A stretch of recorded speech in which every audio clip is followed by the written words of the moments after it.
मृत्यु के बाद क्यों की जाती है 13वीं? जानिए क्या कहता है गरुड़ पुराण। गरुड़ पुराण में बताया गया है कि 13वीं तक आत्मा अपनों के बीच ही रहती है। इसके बाद उसकी यात्रा दूसरे लोक के लिए शुरू होती है और उसके कर्मों का हिसाब किया जाता है। जानिए 13वीं को लेकर गरुड़ पुराण में क्या कहा गया है। हिंदू धर्म में मृत्यु के बाद अंतिम संस्कार किया जाता है।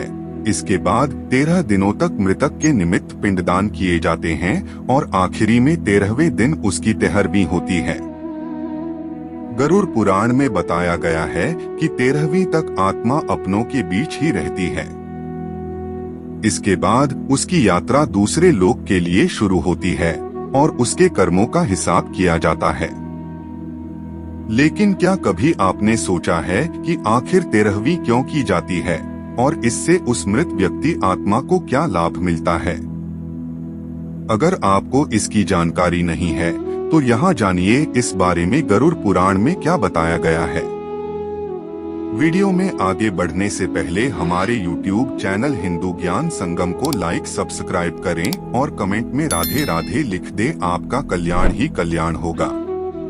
गरुड़ पुराण के मुताबिक जब किसी व्यक्ति के प्राण निकलते हैं तो यमदूत उसकी आत्मा को यमलोक ले जाते हैं और वहां उसे वो सब दिखाया जाता है जो उसने अपने जीवन में किया है।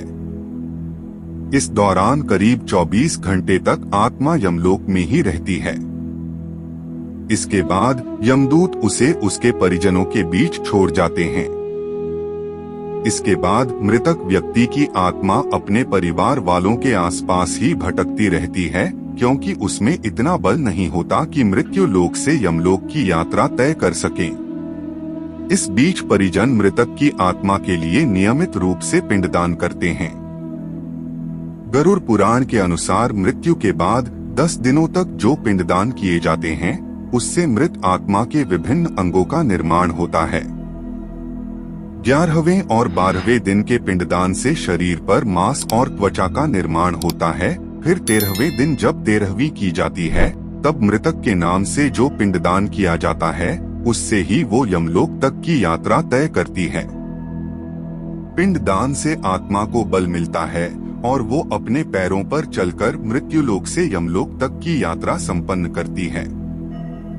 आत्मा को मृत्युलोक से यमलोक पहुंचने में 1 साल का समय लगता है। माना जाता है कि परिजनों द्वारा 13 दिनों में जो पिंडदान किया जाता है वो 1 वर्ष तक मृत आत्मा को भोजन के रूप में प्राप्त होता है। 13वीं के दिन कम से कम 13 ब्राह्मणों को भोजन कराने से आत्मा को प्रेत योनि से मुक्ति मिलती है। साथ ही उसके परिजन शोक मुक्त हो जाते हैं। जबकि जिस मृतक आत्मा के नाम से पिंडदान नहीं किया जाता उसे 13वीं के दिन यमदूत जबरन घसीटते हुए यमलोक लेकर जाते हैं। ऐसे में यात्रा के दौरान आत्मा को काफी कष्ट उठाने पड़ते हैं। इसलिए मृतक की आत्मा की शांति के लिए 13वीं को जरूरी माना गया है। आज के लिए बस इतना ही। मिलते हैं न्यू वीडियो पर। जय हिंद, जय भारत।